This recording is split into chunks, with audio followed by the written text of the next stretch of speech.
इस वक्त जी हमारे साथ मौजूद हैं उस नाफरमान बेटे की जोजा उनकी बीवी जिसने अपने वालिद को जायदाद की खातिर बड़ी बेरहमी से कत्ल कर दिया। ये बहू हैं अपने ससुर की। उनसे हम बात करते हैं जी कि क्या मामला था, इनका शोहर क्यों अपनी जो है अपने ही वालिद का दुश्मन बन गया और फिर कत्ल कर दिया। और ये कत्ल में सारे जो हमें मामला पता चले हैं उसमें इनकी भी इन्वॉल्वमेंट रही है सारे मामले में। ਇਹ ਦੱਸੋ ਕਿੰਨਾ ਅਰਸਾ ਹੋ ਗਿਆ ਤੁਹਾਡੀ ਸ਼ਾਦੀ ਨੂੰ? 2 ਸਾਲ ਹੋ ਗਏ 2 ਸਾਲ ਹੋ ਗਏ ਜੀ। ਜੀ। ਤੇ ਉਸ ਸ਼ਖਸ ਦੀ ਤਾਂ ਦੂਸਰੀ ਸ਼ਾਦੀ ਹੈ, ਤੁਹਾਡੀ ਕਿੰਨਵੀਂ ਹੈ? ਮੇਰੀ ਵੀ ਦੂਜੀ ਸ਼ਾਦੀ ਹੈ। ਤੁਹਾਡੀ ਦੂਜੀ ਸ਼ਾਦੀ ਹੈ। ਤੇ ਕੀ ਵਜ੍ਹਾ ਸੀ, ਕਿਉਂ ਹੈ ਤੁਹਾਡਾ ਜਿਹੜਾ ਖਾਵੰਦ ਹੈ ਉਹ ਆਪਣੇ ਵਾਲਿਦ ਦੇ ਇਹਨਾਂ ਖਿਲਾਫ ਹੋ ਗਿਆ ਤੇ ਤੁਹਾਨੂੰ ਵੀ ਉਹਦੇ ਖਿਲਾਫ ਕਰਤਾ, ਤੁਹਾਨੂੰ ਵੀ ਨਾਲ ਮਿਲਾ ਕੇ ਤੇ ਫਿਰ ਆਪਣੇ ਪਿਓ ਨੂੰ ਮਾਰਤਾ? ਕੀ ਮਾਮਲਾ ਸੀ? ਜ਼ਮੀਨ ਨਾ ਦਿੰਦਾ ਸੀ। ਕੌਣ ਜ਼ਮੀਨ ਨਹੀਂ ਸੀ ਦਿੰਦਾ? ਅੱਬੂ। ਅੱਛਾ।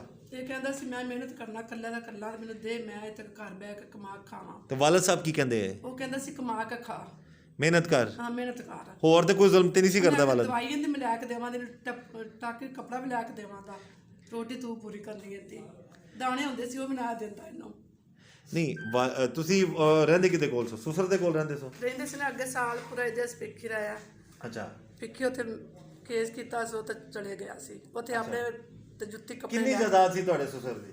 4.5 ਕਿੱਲੇ ਪਣੀ ਆਈ। 4.5 ਕਿੱਲੇ ਯਾਨੀ 4.5 ਏਕੜ। ਹਾਂ। ਅੱਛਾ। ਤੇ ਸਸੁਰ ਤੁਹਾਡੇ ਨਾਲ ਰਵਈਆ ਕਿਹਦਾ ਸੀ? ਤੁਹਾਡਾ ਖਰਚਾ ਤੇ ਚੁੱਕਦਾ ਸੀ? ਮੇਰਾ ਦਿੰਦਾ ਸੀ, ਸਭ ਕੁਝ ਦਿੰਦਾ ਸੀ ਮੈਨੂੰ, ਸਾਰਾ ਖਰਚਾ ਚੁੱਕਦਾ ਸੀ? ਹਾਂ। ਸਾਰੇ ਮਾਮਲਾ ਤੁਹਾਡੇ ਜ਼ਿੰਦਗੀ ਦੇ ਸਾਰੇ ਵੇਖਦਾ ਸੀ? ਸਿਰਫ ਪੁੱਤਰ ਨੂੰ ਇਹ ਕਹਿੰਦਾ ਸੀ ਪੁੱਤਰ ਮਿਹਨਤ ਕਰ? ਪੁੱਤਰ ਨਾ ਕੁਛ ਹੈ ਤਾਂ ਮੈਂ ਭੁੱਖਾ ਬਾਹਰ ਰਹਿੰਦਾ। ਨਹੀਂ, ਪੁੱਤਰ ਨੂੰ ਕੀ ਭੈੜਾ ਸਲੂਕ ਕਰਦਾ ਸੀ? ਇਹ ਕਹਿੰਦਾ ਸੀ ਪੁੱਤਰ ਮਿਹਨਤ ਕਰ। ਹਾਂ ਮਿਹਨਤ ਕਰ, ਤਾਂ ਆਂਦਾ ਮੇਰੇ ਹੱਥ ਛਿੱਲੇ ਗਏ, ਮਿਸਤਰੀਆਂ ਦਾ ਕੰਮ ਕਰਦਾ, ਬੜੇ ਬੜੇ ਉਹ ਕਿਉਂ ਲੱਤ ਟੁੱਟੀ ਹੋਈ ਹੈ।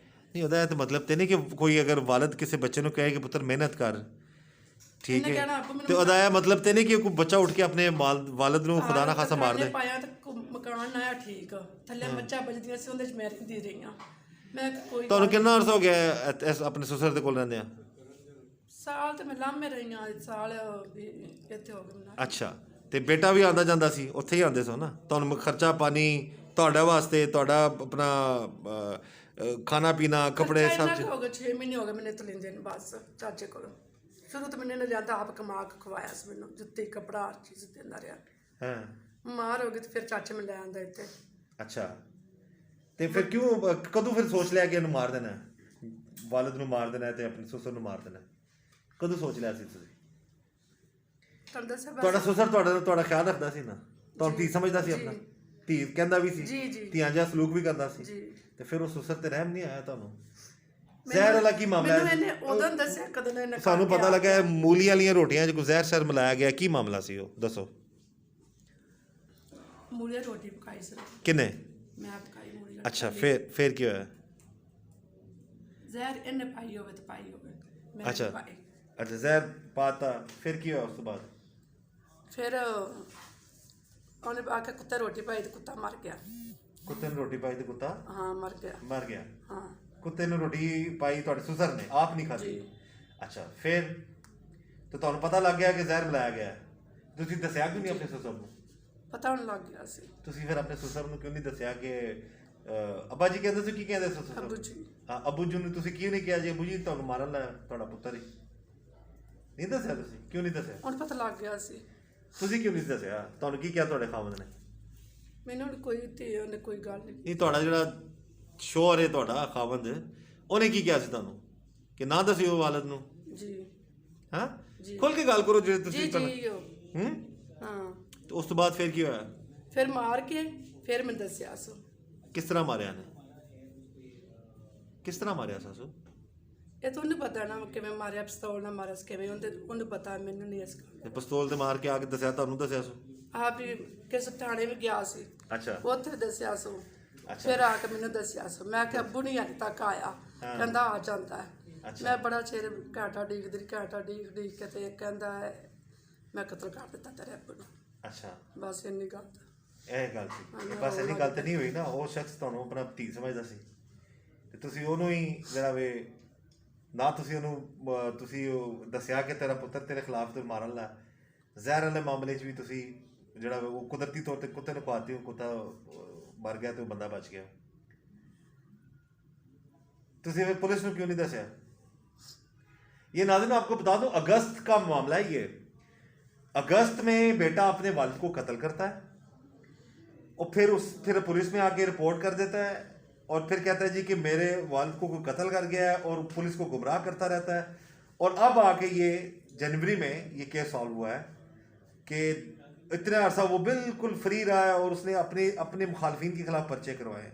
आके जो उन्होंने दसिया वे कि मैं अपने वालिद को मार आया वहाँ, तो उस टाइम थोड़े ज़मीर ने नहीं जोड़िया कि जुल्म हो गया मेरे अब्बू ਨੂੰ ਮਾਰਤਾ ਤੇ ਮੈਂ ਪੁਲਿਸ ਨੂੰ ਦੱਸਦਾ। ਉਸ ਵੇਲੇ ਇਹ ਵੀ ਆ ਗਿਆ ਹੋਵੇ, ਪੁਲਿਸ ਆ ਗਈ ਹੈ।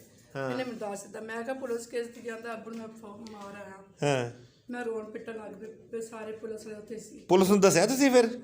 ਇਹਨੇ ਦੱਸਿਆ ਨਾ। ਨਹੀਂ ਤੁਸੀਂ ਨਹੀਂ ਦੱਸਿਆ ਕਿ ਮੇਰੇ ਖਾਮਦ ਨੇ ਮਾਰਤਾ ਮੇਰੇ ਸੁਸਰ ਨੂੰ? ਨਹੀਂ ਦੱਸਿਆ? ਨਹੀਂ ਕੋਣ ਆਇਆ। ਕਿਉਂ ਨਹੀਂ ਦੱਸਿਆ? ਇਹਨੇ ਮੈਨੂੰ ਦੱਸਿਆ ਸੀ ਨਾ, ਤੇ ਪੁਲਿਸ ਉਸ ਲਾ ਗਈ। ਮੇਰੀ ਗੱਲ ਸੁਣੋ ਨਾ, ਤੁਹਾਨੂੰ ਮੇਰੀ ਗੱਲ ਸੁਣ ਲਵੋ। ਤੁਹਾਨੂੰ ਬੇਟੀ ਕਹਿੰਦਾ ਸੀ ਤੁਹਾਡਾ ਸੁਸਰ ਜੀ, ਤੇ ਧੀ ਬਣ ਕੇ ਤੁਸੀਂ ਧੀਆਂ ਦਾ ਪਿਓ ਮਰਨ ਤੇ ਫਿਰ ਧੀਆਂ ਤੇ ਸਕੇ ਭਰਾਵਾਂ ਨੂੰ ਨਹੀਂ ਛੱਡਦੀਆਂ। ਇਸੇ ਤਰ੍ਹਾਂ ਹੀ ਹੈ, ਹੁਣ ਰਿਸ਼ਤੇ ਤੇ ਵੀ ਨਹੀਂ ਛੱਡਦੀਆਂ। ਯਾਨੀ ਕਿ ਤੁਹਾਡੀ ਵੀ ਆਪਣੀ ਵੀ ਖਾਹਿਸ਼ ਸੀ, ਕੋਈ ਇਨਵੋਲਵਮੈਂਟ ਸੀ ਕਿ ਵਾਲਿਦ ਨੂੰ ਕਤਲ ਕਰਨ ਤੋਂ ਬਾਅਦ ਕਿੰਨੀ ਜ਼ਮੀਨ ਵੇਚੀ ਤੁਸੀਂ? 7 ਕਨਾਲ ਜੀ। ਕਿੰਨੇ ਪੈਸੇ ਲੱਭੇ ਉਹਦੇ? ਪਤਾ ਨਹੀਂ, ਇਹਨੇ ਲਿਆਂਦੇ ਸੀ। ਸਾਡੀ ਗੱਲ ਹੋਈ ਉਹਦੇ ਨਾਲ, ਉਹਨੇ ਕਿਹਾ 22 ਲੱਖ ਰੁਪਏ ਲੱਭੇ ਸੀ। ਆ ਤੇ ਨੇ ਲਿਆਂਦੇ ਨਾ ਉਦੋਂ। ਹੈਂ? ਪੈਸੇ ਵਾਸਤੇ ਚੁੱਪ ਕਰ ਗਏ ਸੋ? ਕਿਸ ਵਾਸਤੇ? ਪੈਸਿਆਂ ਵਾਸਤੇ, ਜਾਇਦਾਦ ਵਾਸਤੇ ਚੁੱਪ ਕਰ ਗਏ ਨਾ ਤੁਸੀਂ। ਹੁਣ ਫੜੇ ਗਏ ਹੋ ਤੇ ਪੁਲਿਸ ਨੇ ਸਾਰੀ ਤਫਤੀਸ਼ ਕੀਤੀ ਹੈ ਤੇ ਚੀਜ਼ਾਂ ਸਾਹਮਣੇ ਆਈਆਂ ਨੇ ਨਾ। ਤੁਸੀਂ ਆਪ ਤੇ ਤੁਹਾਡੇ ਜ਼ਮੀਰ ਨੇ ਤੇ ਨਹੀਂ ਕਿਹਾ। ਇੱਕ ਦਿਨ ਵੀ ਤੁਹਾਡੇ ਸੁਸਰ ਨੇ ਤੁਹਾਡੇ ਨਾਲ ਬੁਰਾ ਸਲੂਕ ਕੀਤਾ? ਦੱਸੋ, 4 ਸਾਲ ਰਹੇ ਹੋ ਤੁਸੀਂ, ਕੋਈ ਬੁਰਾ ਸਲੂਕ ਕੀਤਾ ਤੁਹਾਡੇ ਸੁਸਰ ਨੇ? ਨਹੀਂ। ਹਾਂ, ਕਦੀ ਭੁੱਖਿਆ ਰੱਖਿਆ ਸੂ, ਕਦੀ ਕੋਈ ਡਾਕਟਰ ਦੀ ਜ਼ਰੂਰਤ ਪਈ ਹੈ ਤੇ ਨਹੀਂ ਸੁ ਜਾਣ ਦਿੱਤਾ? ਖਿਆਲ ਰੱਖਿਆ ਤੁਹਾਡਾ ਪੂਰਾ ਧੀ ਸਮਝ ਕੇ? ਇੱਧਰ ਵੇਖ ਕੇ ਗੱਲ ਕਰੋ, ਸੱਚ ਦਿਲੋਂ ਹੋ ਕੇ ਦੱਸੋ, ਖੁੱਲ ਕੇ ਦੱਸੋ। ਧੀ ਸਮਝ ਕੇ ਖਿਆਲ ਰੱਖਿਆ ਜੀ। ਤੇ ਫਿਰ ਤੁਸੀਂ ਉਹਦਾ ਕਿਉਂ ਨਹੀਂ ਖਿਆਲ? ਤੁਸੀਂ ਧੀ ਕਿਉਂ ਨਹੀਂ ਬਣੇ? ਮੈਂ ਧੀ ਸੀ, ਉਹਨੇ ਕਦੇ ਨੇ ਮਾਰ ਕੇ ਆ ਗਏ, ਫਿਰ ਮੈਂ ਕੀ ਕਹਿੰਦੀ? ਤੇ ਤੁਸੀਂ ਪੁਲਿਸ ਨੂੰ ਦੱਸਦੇ ਕਿ ਮੇਰੇ ਪਿਓ ਨੇ ਮਾਰਤਾ, ਮੇਰੇ ਸੁਸਰ ਨੂੰ ਉਹਨੇ ਮਾਰ ਦਿੱਤਾ। ਤੁਹਾਨੂੰ ਫਿਰ 22 ਲੱਖ ਰੁਪਏ ਨਜ਼ਰ ਆ ਗਿਆ, ਫਿਰ 4 ਏਕੜ ਜ਼ਮੀਨ ਵੀ ਨਜ਼ਰ ਆ ਗਈ। ਕੀ ਕੀਤਾ 22 ਲੱਖ ਰੁਪਏ ਦਾ? ਸਿਰਫ ਇੱਕ ਕੋਠਾ ਪਾਇਆ, ਮਕਾਨ ਹੀ ਪਾਇਆ। ਮਕਾਨ ਪਾਇਆ, ਉਸ ਮਕਾਨ 'ਚ ਤੁਸੀਂ ਰਹਿੰਦੇ ਹੋ जी। अब ये है नाजरीन, खुदा रहम करें अपने आप पर भी और अपने वालदैन पर भी।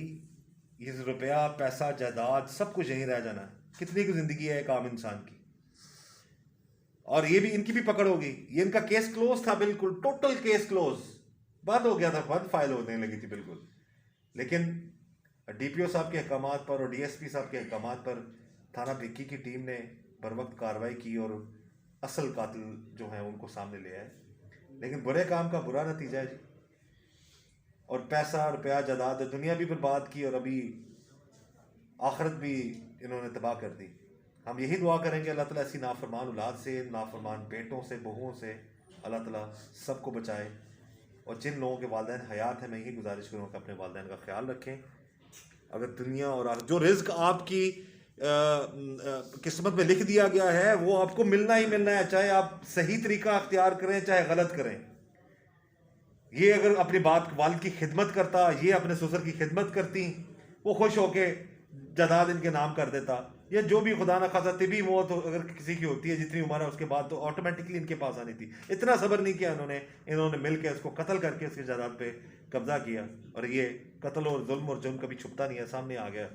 बहरहाल अल्लाह ताला सब पर रहम करे और ऐसे ज़ालिमों से अल्लाह ताला सबको बचाए।